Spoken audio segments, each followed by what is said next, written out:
Kanalımdan ve mutfağımdan herkese merhabalar. Şifa kaynağı koyultmaç tarifi vermek istiyorum bugün sizlere. İlk olarak doğum yapmış ilk ineğin sütü uygun bir tencereye alınır.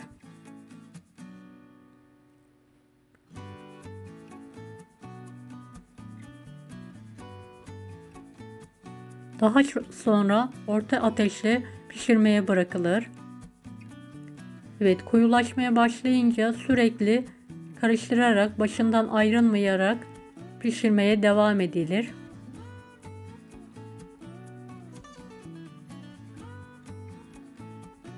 Videomu bu kısma kadar izlediyseniz yorum kısmına herhangi bir emoji bırakırsanız sevinirim.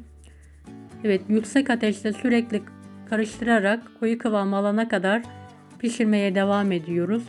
Mikrobu kırılınca altını kapatıyoruz. Evet, yemeğe hazır. İsterseniz sulu sulu kaselere ikram ederek servis yapabilirsiniz.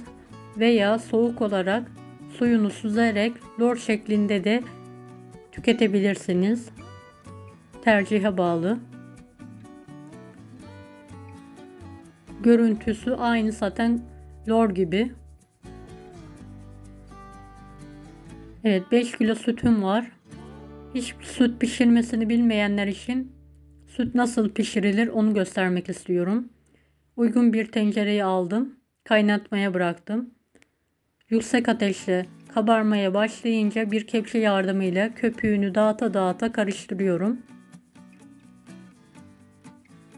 Hiç taşırmadan sürekli karıştırarak köpüğünü dağıtarak mikrobunun çıkmasını sağlıyorum. Kaynadıktan sonra pişirmeye devam ediyorum. Hemen altını kapatmıyorum. 5-6 dakika bu şekilde sütümü mikrobu kırılana kadar pişiriyorum.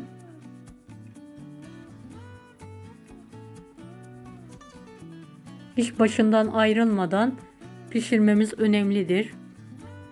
Savura savura sütün suyu çıkana kadar sarartmadan sütümüzü pişirmeye devam ediyoruz.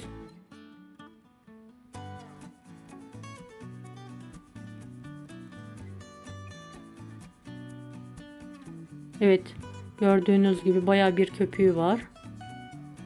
Köpüğü azalana kadar pişirmeye devam ediyorum. Daha sonra altını kapatarak üzerindeki köpüğü düzelterek soğumaya bırakıyorum. İsterseniz soğuyunca yoğurt